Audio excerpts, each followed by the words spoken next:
श्री राजेंद्र राठौर। महोदय, राजस्थान की विधानसभा आज राजस्थान कारागार विधेयक 2023 पर चर्चा कर रही है। मैं चर्चा में भाग ले रहे सत्ता पक्ष के लोगों की बात सुन रहा था। एक के बाद एक मंत्री महोदय को बधाई दे रहे थे, जेलों की व्यापक सुधार की बात कर रहे थे और इस बिल को लाकर बहुत बड़ा पुण्य का काम किया, इस प्रकार की बात कह रहे थे। सभापति महोदय, ये बिल क्यों आया, किस हालात में आया? क्या सरकार अपनी मर्जी से बिल लेकर आई या सरकार माननीय उच्च न्यायालय की वो writ petition DB civil writ 2808/2012 जिसमें इस सरकार को निर्देश दिए थे, इस 47 बिंदुओं के साथ इनको निर्देश दिए थे कि आप इस 129 वर्ष पुराने जेल मैनुअल जो 1894 में बना था उसको बदलें, 63 वर्ष पुराना राजस्थान प्रिजन एक्ट को बदलें, और आपने नहीं बदला। आपने नहीं बदला तो आपको 20 दिसंबर 2022 को माननीय उच्च न्यायालय की खंडपीठ ने कहा कि DG साहब आप भी पधारो और मुख्य सचिव जी आप भी आओ, आप कोर्ट के आदेश को मानते क्यों नहीं? और उसके बाद सभापति जी 28 फरवरी 2023 को जब उच्च न्यायालय की खंडपीठ में इनको कहा कि अब 10 दिन के अंदर अंदर नया प्रिजन एक्ट उसको बनाकर आप कबीना में रखेंगे और विधानसभा के सत्र पहले सत्र में रखेंगे, ये पहले सत्र में नहीं रख पाए, आप इसको लेकर नहीं आते। और सभापति जी, मैं जिम्मेदारी से कह रहा हूं, ये जो मैंने पूरा इसको पढ़ा, ये राजस्थान कारागार विधेयक 2023 ये नखहीन है, ये दंतहीन है। मैं आगे पर चर्चा करूंगा। आपने इसमें बहुत बड़े व्यापक सुधारों की बात कही, मैं इसके सेक्शन के आधार पर वो सारी बातें आपके सामने रखूंगा। पर सभापति महोदय, आप जानते हैं जब 129 वर्ष पुराने अंग्रेजों के टाइम में बने हुए किसी जेल मैनुअल को तब्दील करने का प्रस्ताव लेकर आते हैं, 1960 में बने राजस्थान प्रिजन एक्ट को रिपील करने का प्रस्ताव लेकर आते हैं, व्यापक सुधार की बात कहते हैं, ह्यूमन राइट कमीशन की बात कहते हैं, जेल कारागार नहीं सुधार गृह की बात कहते हैं, तो आपको कुछ आधारभूत संरचनाएं बनानी पड़ेगी, वर्तमान जेलों में परिवर्तन करना पड़ेगा। सभापति महोदय, मंत्री जी मुझे आप बात करें तो बता दें, इस पूरे एक्ट के साथ वो वित्तीय ज्ञापन कहाँ है? क्या 1 रुपए का प्रावधान भी आप जिस बिल को लेकर आ रहे हैं, जिस बिल के अंदर खुली जेल से लेकर जेल के पूरे वातावरण को तब्दील करने की बात लिखी है, उसको कैसे पूरा करोगे? इसलिए दंतहीन नखहीन है। सभापति महोदय, इसके उद्देश्य और कारणों में मैंने पढ़ा, वही बात लिखी, ब्रिटिश काल से भी कारागार प्रबंधन आपराधिक न्याय प्रणाली का हिस्सा था, राजाओं राजतंत्र में भी था, और ये 1894 का हमारा अधिनियम है। उसके बाद संविधान आया, संविधान ने फंडामेंटल राइट दिए, स्टेट्स को डायरेक्टिव प्रिंसिपल के आधार पर शासन करने की बात कही, और आज की तारीख में जो 1894 के प्रोविजन है उनका कोई उस रिलेवेंसी नहीं रही, और निश्चित तौर पर राष्ट्रीय नहीं अंतर्राष्ट्रीय स्तर पर राजस्थान की जेलें नहीं हिंदुस्तान की जेलों के बारे में मानव अधिकार और अंतर्राष्ट्रीय मानव अधिकारों ने कई प्रकार की टिप्पणियां की। और अब आप विधेयक में लिख रहे हैं, प्रस्तावित विधेयक के माध्यम से बंदियों के मूलभूत मानव अधिकार, कौशल विकास कार्यक्रम, व्यावसायिक प्रशिक्षण कार्यक्रम, सरकार कारागार के बेहतर प्रबंधन, इसमें कला सलाहकार बोर्ड भी बनाएंगे। इन सारी बातों को आपने कहा। मैं समझता हूं मंत्री महोदय, कानून बनाना, मैं खुद राजस्थान का विधि मंत्री भी रह चुका हूं, कानून बनेगा, गजट में जाएगा, गजट में जाने के बाद प्रकाशन होगा, रूल्स बनेंगे। मुझसे पहले जो बोल रहे थे हमारे प्रतिपक्ष के कुछ मान्य सदस्य, ये एक बात तो शाश्वत सत्य है, राजस्थान की फितरत भी है और लोकतंत्र का तकाजा भी है। हर 5 साल में एक निश्चित समय के अंदर चुनाव की घोषणा होती है। चुनाव की घोषणा से पहले आदर्श आचार संहिता भी आती है। आपको अगर ये प्रोग्रेसिव लॉ लेकर आना था और आप कहते हो हम लेकर आए हैं, एक पर्ची दे के बार बार किसी सदस्य को कहते हो मेरा कसीदा पढ़ो, मैंने बहुत क्रांतिकारी काम कर दिया, और हमारे मुख्यमंत्री जी, तो उनकी तो बात मैं क्या कहूं, मुख्यमंत्री जी का नाम लो, अशोक पुराण पढ़ो, तो फिर आप पहले क्यों नहीं लेकर आए? किसने आपके हाथ बांधे थे? कुछ यक्स पर्सन है सभापति महोदय इस सदन में, वो सवाल भी वो यक्स पर्सन है, जवाब भी वो यक्स पर्सन है। और मैं निवेदन करना चाहूंगा मंत्री महोदय, आपको मालूम है इस देश के अंदर जेलों में व्यापक सुधार के लिए सभापति महोदय जस्टिस अमिताभ राय की एक कमेटी बनी थी, जिसका जिक्र राजसमंद से आने वाली मान्य सदस्य ने भी किया। और उसने 2016 के अंदर जो जस्टिस अमिताभ राय कमेटी बनी थी, उसने जेलों में, देश के जेलों में व्यापक सुधार के लिए, आमूलचूल सुधार के लिए एक ड्राफ्ट बनाया और यह कहा कि ये 1894 के जेल मैनुअल को बदलो। वो ड्राफ्ट सारे राज्य सरकारों को भेजा। 2016 में ये ड्राफ्ट राज्य सरकारों के पास आया। अधिकांश राज्य सरकारों ने अपने तत्समय प्रिजन एक्ट को बदला, 2020 तक बदला, पर हमने नहीं बदला। और हमने जब नहीं बदला तो एक डीबी सिविल रिट पिटीशन 2808/2012, इसके अंदर सभापति महोदय जेलों में व्यापक सुधार, ये रिट पिटीशन में जेलों का चित्रण किया गया और एक जो लो जिसको कहते हैं मित्र कहते हैं, कानून मित्र, उसने इस बहस को आगे बढ़ाया, 45 दिशा निर्देश जारी किए।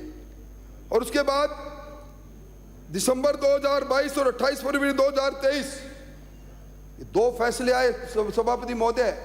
ये मजबूरी में लाया गया कानून है। और मैं निवेदन करना चाहूंगा, ये जो आपको 45 जो दिशा निर्देश इस रिट पिटीशन में हाई कोर्ट ने दिए थे, सभापति महोदय अगर मैं देखूं तो उनकी बुनियाद पर खड़ा है। मैंने इनके सारे प्रोविजन को पढ़ा। मैंने सभापति महोदय हाई कोर्ट की रिट पिटीशन के उन 45 निर्देशों को पढ़ा और मैं कह सकता हूं मौजूदा रूप में जो कानून अभी विधेयक के रूप में राजस्थान में आएगा, उसकी बुनियाद के अंदर राजस्थान हाई कोर्ट के वो निर्णय है। सरकार का ना मत है, ना नीति है, ना नियत है। इसलिए मैं निवेदन करना चाहूंगा कि आज हालात क्या है। सभापति महोदय, सरकार का समय, कोई भी सरकार आएगी समय निश्चित है उसका। आज राजस्थान में मैं जिम्मेवारी से कहता हूं सभापति महोदय, ये दर्शक, ये ऑफिसर गैलरी में बैठे अधिकारी भी सुन रहे हैं, ये जेल सभापति महोदय ये गैंगस्टरों की ऐशगाह बन गई। आज इन गैंगस्टर इस जेल से व्हाट्सएप चलाते हैं, मोबाइल चलाते हैं, अपने गुर्गों से अपराध कारित करवाते हैं। मैं नहीं कह रहा, ये राज्य के मुख्यमंत्री जी मैं धन्यवाद देना चाहूंगा, कई बार वो सही बात कर जाते हैं। उन्होंने दिसंबर 2022 में एक ही बार समीक्षा की जेलों की, और उसमें उनके ऑब्जर्वेशन है कि जेल कुख्यात अपराधियों का अड्डा बन गई। मोबाइल, अवैध सामग्री, मादक पदार्थ वो सारे जेलों में मिल रहे हैं। गैंगस्टर को घर से बेहतर सुविधा इस्तेमाल कर सकता है, इस प्रकार की व्यवस्थाएं हैं। सभापति महोदय, राजस्थान पत्रिका एक ऐसा समाचार पत्र जिसके बारे में हम उसकी खबरों पर विश्वसनीयता का सवाल खड़ा नहीं कर सकते। 28 फरवरी मंत्री महोदय, राजस्थान पत्रिका का मुख्य पृष्ठ, लॉरेंस बिश्नोई को कौन नहीं जानता, 2.5 दर्जन हत्या का अपराधी है वो। और वो लॉरेंस बिश्नोई बंद थे अजमेर की हाई सिक्योरिटी जेल में और बात कर रहे थे विक्रम उर्फ लादेन से भरतपुर जेल में। दोनों की फोटो प्रकाशित हुई, दोनों जो चैट कर रहे थे वो प्रकाशित हुए। ये जेल है, आप वाहवाही ले रहे हो, आप कह रहे हो मेरी प्रशंसा करो। सभापति महोदय, ये समय का चक्कर रुका नहीं है। ये समय का चक्र कुछ इतिहास के उस पर ऐसी लकीर खींच जाता है जो आगे जाना जाएगा। मैं आरोप लगा रहा हूं राजस्थान के अंदर इस जेल प्रबंधन ने, जेल के बड़े अधिकारियों ने राजस्थान की जेल को अपराधियों की ऐसी ऐसा बनाई, वहां गैंगस्टर आपस में बात भी करते हैं सभापति महोदय, और जो धमकियां मिलने का काम है ना रंगदारियां का, यह भी वहीं होता है। सभापति महोदय, एक हत्या राजस्थान हिंदुस्तान में बड़ी चर्चित रही। पंजाब के नेता थे गुरलाल सिंह, वो गुरलाल सिंह जी की हत्या हुई बराड़ की, और ये जो लॉरेंस बिश्नोई है ये फेसबुक में लिखता है कि ये हत्या मैंने कराई, मेरे गुर्गों ने कराई, अब खूनी जंग आगे देखो। क्या कारण है, क्या बात है? आप इसमें एक्ट में प्रोविजन लेकर आए, पर 1894 के एक्ट में भी प्रोविजन था, जेल के अंदर निषेध सामग्री नहीं जा सकती। और मैं निवेदन करूं मंत्री महोदय, आपने ऑपरेशन फ्लैश चलाया था, और उस ऑपरेशन फ्लैश में फरवरी 2022 में चलाया। मेरा सवाल है मंत्री जी, मैंने अखबारों में पढ़ा, उसमें कितने मोबाइल मिले, उसमें कितने अफीम हीरोइन और अफीम की सामग्री मिली, कितने सिम मिले? आपने एक अधिकारी को, एक कर्मचारी को, एक अधीक्षक को दंडित किया, तो बताओ ये गठजोड़ क्यों? इस गठजोड़ को स्वीकार करो, आप और हम सब मिलकर व्यवस्थाओं को सुधारेंगे। इसलिए मैं समझता हूं कुछ बातें साफ साफ कह देनी चाहिए कि किस कारण से ऑपरेशन फ्लैश चला, और किस कारण से उसमें जो मोबाइल पकड़े गए, किस कारण से उनमें कार्रवाई नहीं होती है, और किस कारण से वो सारी सामग्री जब्त करने के बाद में सारी बात की तीसरी हो जाती है। अभी मुझसे पहले रतनगढ़ के से आने वाले माननीय सदस्य ने जेल में उसकी बात कही, जैमर की। सभापति महोदय, ये बात सही है। 2010-11 के अंदर जयपुर, जोधपुर, अजमेर, उदयपुर, भरतपुर में जेल में जैमर लगाए गए, मोबाइल काम नहीं करे, पर ये 2G स्पेक्ट्रम के लगाए। जेल में जैमर लगते तो इससे पहले 3G स्पेक्ट्रम आ गया, और उसके बाद 4G, 5G, और अभी माननीय सदस्य आदर्श नगर वाले कह रहे थे, सही कह रहे थे, ये जयपुर की सेंट्रल जेल राजधानी के हार्ट में है, आसपास घनी आबादी है, एक नहीं कोई ऐसी मोबाइल कंपनी नहीं जिसके टावर आसपास में नहीं लगे। जैमर कैसे काम करेगा? सभापति महोदय, इसमें निश्चित तौर पर देखना चाहिए, और मैं समझता हूं कि कुछ बातें, जिन बातों पर हमें यथार्थ के साथ आंख मिलानी पड़ेगी। सभापति महोदय, जितनी राजस्थान में जेलें हैं, अधिकांश राजशाही के समय की है, और उस समय के बाद आबादी के विस्तार ने उन जेलों को शहरों के बीच में ला दिया। आज वो जमीन बेशकीमती हो गई। इसी सदन में कई बार हम सब लोगों ने कहा, जेलों के अंदर ह्यूमन राइट कमीशन की बात करते हो आप, इस एक्ट की बात करते हो, आप सुविधा दिलाएं। कैदी किस हालात में उसने अपराध किया होगा, पर वो सुधार गृह का नाम लेते हैं तो उसको कम से कम जीवन जीने की सुविधा मिले, उसको स्वच्छ पानी मिले, स्वच्छ हवा मिले। इसके लिए इन जेलों में संभव नहीं सभापति महोदय, इसके लिए निश्चित तौर पर बात करनी चाहिए। मंत्री महोदय, मैं आपका ध्यान प्रिजन एक्ट 2023 के सेक्शन 2A की तरफ दिलाना चाहता हूं। यह सेक्शन 2A, जिसमें आपने सिविल बंदी को तो परिभाषित कर दिया, पर इसमें पहले मैं आपका ध्यान कारागार अधिनियम 1894 के सेक्शन 3(2) की ओर दिलाना चाहता हूं। उसमें दोनों को परिभाषित किया था, इसमें एक को परिभाषित कर रखा है। मैं चाहूंगा कि इसमें आप या तो I may be wrong, I wanted to be wrong, तो इसके बारे में, क्योंकि अपराध की ग्रेविटी अलग अलग है, सिविल प्रिजनर और क्रिमिनल प्रिजनर को दोनों को एक साथ जोड़ के नहीं देख सकते। सभापति महोदय, ये जो जलदाई मंत्री जी है, मैं सभापति महोदय, ये मेरी तरफ इशारा करके मुझे ये कहते हैं, क्या मैं बोलूं नहीं?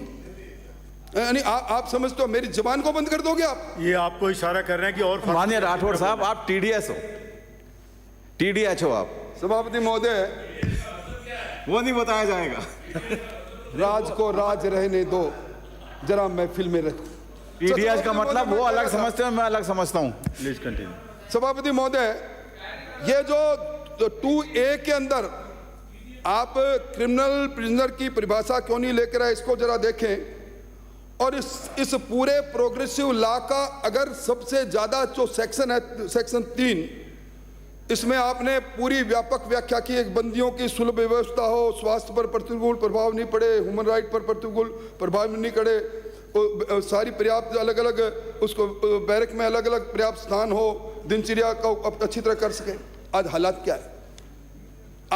मैंने पहले कहा, निश्चित तौर पर जब कानून बदलता है, 129 साल बाद बदलता है, दुनिया बदल गई, तो आप भी इस कानून को बदलने में जिस प्रकार की जेल की व्यवस्था, जेल के भवन, बैरक और जो आप आधारभूत संरचनाओं की आवश्यकता, उसका बजट का प्रोविजन तो लेके आते, हम आपका स्वागत करते। आज राजस्थान में 146 जेलें हैं सभापति महोदय, और 22,000 की क्षमता है। ये मैं नहीं कह रहा, ये उच्च न्यायालय ने एक निर्णय में कहा, मंत्री जी वो निर्णय आपके पास नहीं है तो मैं भेजूंगा आपके पास। राजस्थान में जेलों की क्षमता से 60% ज्यादा कैदी। सही कहा था सिरोही से आने वाले माननीय सदस्य ने, कैदी अगर हमारी कुल क्षमता 22,000 है, 34,000 से 40,000 तक कैदी राजस्थान की जेलों में रहते हैं। हाईकोर्ट का ऑब्जर्वेशन आ गया, पर हम नहीं सुधरेंगे, हम क्यों करेंगे काम? इसलिए मैं निवेदन करना चाहता था, आज सेक्शन 3 की अगर पालना करनी है मंत्री महोदय, तो ये राजशाही के समय पर बनी जेलें, इन जेलों को जो जर्जर हो गई, भवन छोटे पड़ गए, जहां ड्रेनेज की व्यवस्था नहीं, सीवरेज की व्यवस्था नहीं, जहां खाने बनाने की जगह नहीं, जहां हाइजीन का वातावरण नहीं, उनकी व्यवस्था करनी चाहिए। और उनकी व्यवस्था के लिए मुख्यमंत्री जी को कहो, मुख्यमंत्री जी कुछ भी घोषणा कर सकते हैं। पहली बार देखा सभापति महोदय, ऊपर से उस दिन बरसात से ओले टपक रहे थे, थोड़ी देर में जिले टपक गए, तो कुछ भी कर सकते हैं, इसलिए ये तो करवा दो आप। और मैं निवेदन करूं, ये राज्य के 12 बड़े शहर, ये जो जयपुर, कोटा, अजमेर, जोधपुर, उदयपुर, गंगानगर, अलवर, नागौर, राजसमंद, पाली, भीलवाड़ा, चित्तौड़, सवाईमाधोपुर, कर्णपुर, ये सारी आबादी में आ गई, सारी जेलें ये। और जेलों के अंदर आपत्तिजनक वस्तुओं को पहुंचाने में आबादी, जिसमें हाई राइज बिल्डिंग आ गई, उनका भी बहुत बड़ा योगदान है। इसलिए मैं निवेदन करना चाहता हूं। और एक ये सेक्शन 5, इसमें आपने व्यवस्था की है नए एक्ट में, सिविल कैदी होगा, क्रिमिनल कैदी होगा, अंडर ट्रायल होगा, सजायाफ्ता होगा, हार्डकोर होगा, नशे का आदी होगा, इनको अलग अलग रखेंगे। आज हालत क्या है इस जेल का? मुझे कहने में संकोच नहीं, मेरा तो अनुभव भी है, मेरे मुंह से ये जलदाय मंत्री यही कलवाना चाहते थे। पर मैं कहता हूं, अंडर ट्रायल का जितना शोषण जेल में हो रहा है सभापति महोदय, जेल में अंडर ट्रायल्स को जब तक अपना हफ्ता नहीं पहुंचाता, इन कुख्यात बंदियों के माध्यम से जेल के स्टूडेंट के पास पैसा नहीं जाता, जेल के स्टूडेंट के माध्यम से पूरे राजस्थान में पैसा इकट्ठा करके ऊपर नहीं जाता, तब तक अंडर ट्रायल जिंदा नहीं रह सकता, अंडर ट्रायल आराम से सो नहीं सकता। इसलिए मैं समझता हूं, आप अपना अनुभव बता रहे हो, मेरे ऊपर लाद के। मैंने तो आपसे कुछ भी नहीं पूछा माननीय राठौड़ साहब, आप खुद ही बता रहे हो, और आप ये कह रहे हो कि जिंदा ही नहीं रह सकता, तो प्रभु आगे की बात ही बता दो। तो सभापति महोदय, मैं ये इसलिए कह रहा हूं कि इस जेल के मैनुअल के अनुसार जेल का इंस्पेक्शन होना बंद हो गया। जेल में जेल का सुपरिटेंडेंट जेल से अपने घर में चला जाता है, वहां राजी कैदियों को ज्यादा कुख्यात कुख्यात कैदी ही जेल का एडमिनिस्ट्रेशन चलाते हैं। और ये जो सेक्शन 23 के बारे में, खुली जेल के बारे में, मुझसे पहले सांगानेर से आने वाले माननीय सदस्य ने कही, हमारे यहाँ 23 जेलें हैं सभापति महोदय, और निश्चित तौर पर खुली जेल के अंदर कैदी परिवार के साथ रह सकता है, अपना कुछ काम धंधा भी कर सकता है, और उसके साथ ही सुबह शाम की हाजिरी उसको देनी पड़ती है। पर मंत्री महोदय, ये उच्च न्यायालय के 2016 के फैसले में ये सीकर, हनुमानगढ़, गंगानगर सहित 5 खुली जेलों को और सर्जित करना था। आप इसमें तो प्रोविजन ले आए बहुत लंबा चौड़ा, पर हाईकोर्ट का फैसला उसको तो इम्प्लीमेंट कर देते, उसमें तो कोई बाधा नहीं थी, क्योंकि आपके पास बजट नहीं था। और इसमें सेक्शन 17 में आप लेकर आए हैं कि जेल में बंदी की मृत्यु हो जाए तो 24 घंटे में उसकी सूचना जेल अधीक्षक राज्य सरकार को देगा, नेशनल ह्यूमन राइट कमीशन को देगा, स्टेट ह्यूमन राइट कमीशन को देगा, डीजी को देगा, डिस्ट्रिक्ट मजिस्ट्रेट को देगा, संबंधित थाने के माध्यम से प्रिजन को देगा। बहुत अच्छी बात। ये मृत्यु के कारण अगर डेथ हो जाए दूसरी बात है, पर संदिग्ध अवस्था में असमय मृत्यु हो, इसमें पोस्टमार्टम में मैंने उस एक्ट के उस प्रोविजन को पढ़ा, उसमें पोस्टमार्टम का कहीं प्रोविजन नहीं लिख रखा था, हो सकता है मेरी आंखों से निकल गया हो, इसलिए मैं चाहूँगा कि इसमें पोस्टमार्टम का भी आप देखें।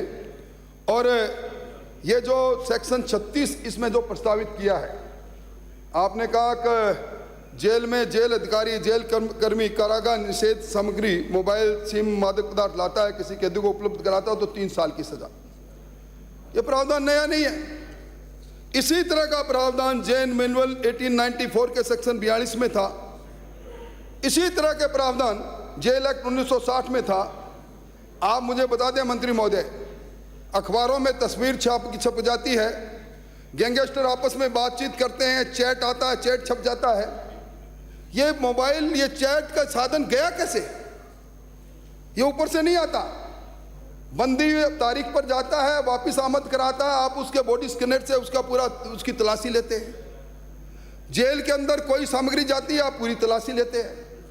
कौन है इसका सोर्स कौन है? कुछ बुनियादी बातों पर बुनियादी सोच के साथ अपने को इस बात को आगे बढ़ाना चाहिए।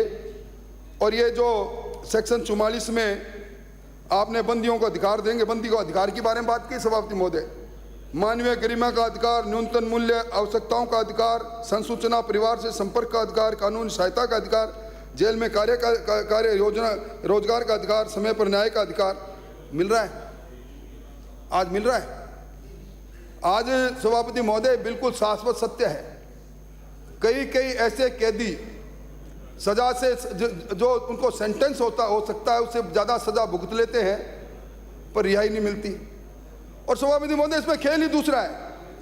अगर कोई सरमाएदार आदमी जेल में आ गया और अगर उसकी जमानत हो गई तो जेल में उसके जमानत मुचलके की तस्दीक के लिए तब तक इंतजार करना पड़ेगा जब तक सुप्रीटेंडेंट साहब के टेबल पर कोई चीज़ नहीं पहुंच जाए।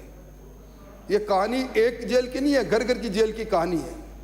ये जेलों के अंदर जिस प्रकार की कार्रवाई चल रही है, और मैं निवेदन करना चाहूँगा मंत्री महोदय, ये 27 जनवरी 2016 में एक उच्च न्यायालय ने ऑर्डर किया था आपको, जेल के अंदर सभापति महोदय खाना बनाने की जगह इतनी अनहाइजीनिक है, अंडर ट्रायल से रोटियां बनवाते हैं, एक अंडर ट्रायल एक दिन में 1200-1300 रोटियां बनाते हैं। ये सुमोटो कोग्निजेंस में हाई कोर्ट ने 27 जनवरी 2016 को कहा था कि अक्षय पात्रा से आप MOU कर लें, नहीं किया इन्होंने। और अभी आप इंदिरा रसोई की बड़ी बात करते हैं। इंदिरा रसोई के नाम पर बड़े संख्यात्मक खानापूर्ति होती रहती है। भाई और कोई नहीं तो इस इंदिरा रसोई को जोड़ दो ना इस जेलों से, 8 रुपए में आप इनको भोजन देते हैं, तो कम से कम इंदिरा जी के नाम पर जो रसोई आप चला रहे हो तथाकथित, इसके साथ अगर हमारे केंद्रीय कारागार जुड़ जाएंगे तो जेल में बंद कैदियों को, क्योंकि ये दावा करते हैं ना वो तो बड़ा स्वादिष्ट भोजन है, तो उसको स्वादिष्ट भोजन देने के लिए निश्चित तौर पर आपको बात करनी चाहिए।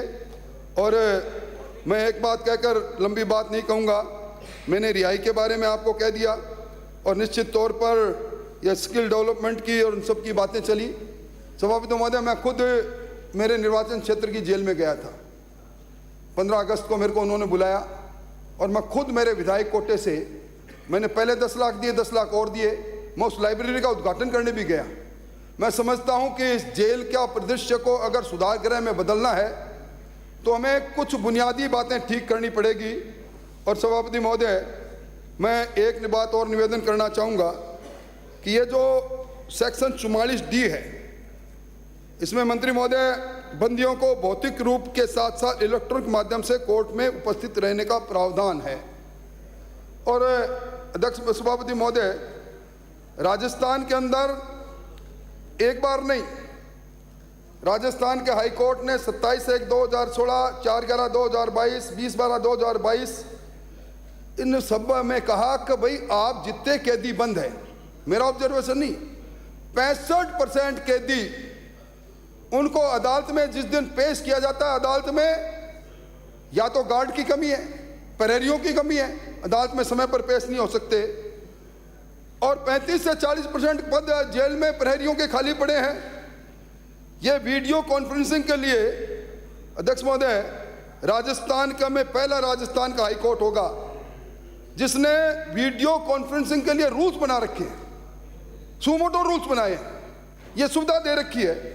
और वीडियो कॉन्फ्रेंसिंग की सुविधा नहीं ली तो कल ही मंत्री महोदय राजस्थान की खंडपीठ में मुख्य न्यायाधीश एजी मसीहा और समीर जैन ने ये भरतपुर के मामले में इनको नोटिस दिया है और ये कहा है कि जब उस कैदी कुलदीप जगीना ने कहा मेरी हत्या हो सकती है, वीडियो कॉन्फ्रेंस से मुझे आप मेरी पेशी कराओ, तो ये स्पेशल पीपी कौन है भला? ये जैन साहब कौन है जिन्होंने एक तहरीर भेज दी और उस कुलदीप को षड्यंत्र पूर्वक, क्योंकि तहरीर के बाद भौतिक रूप से जो ही वो गया, गोली चलती है, वो मारा जाता है।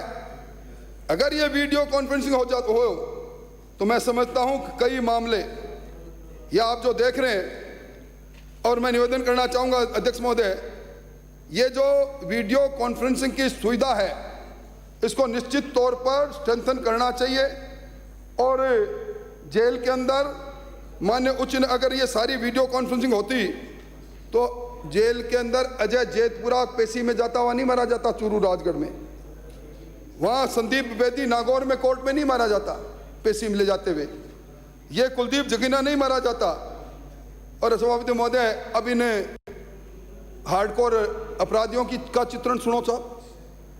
मैं एक कार्यक्रम में चूरू की कलेक्ट्रेट में था, मैं उस गैंगस्टर का नाम नहीं बताऊंगा, पर अचानक गाड़ियों पर गाड़ियां आती है और कोई 10-20 गाड़ियों के बीच में एक गैंगस्टर पेशी के लिए उतरता है।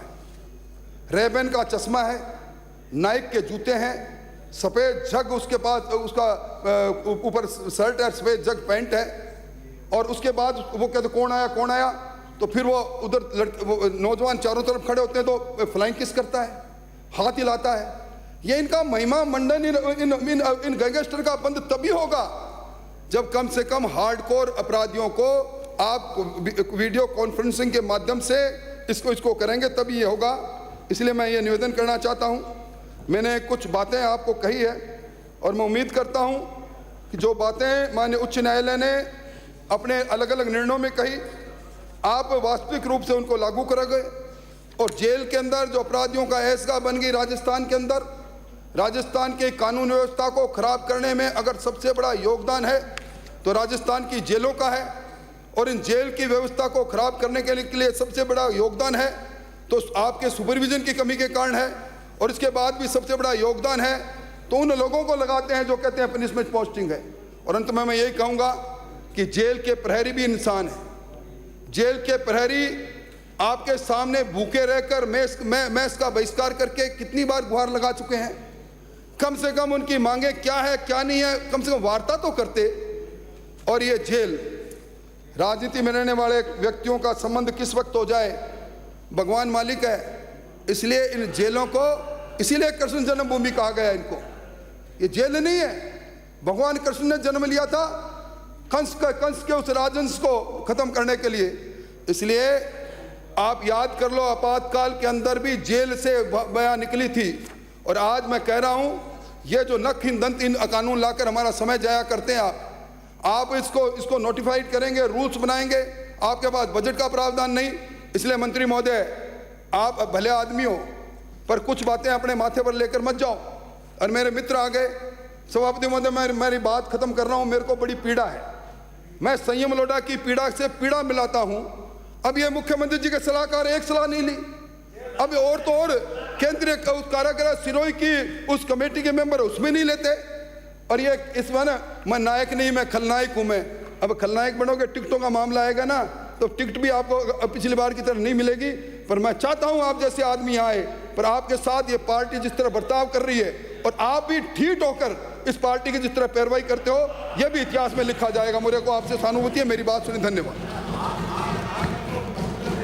माननीय राठौड़ साहब, आप आमंत्रण दे रहे हो क्या संयम जी को? प्लीज आप खुले में बोलो, खुले में बोलो आप। बैठिए प्लीज, बोलिए। हाँ, नहीं नहीं नहीं, पहले ये बोलेंगे ये नो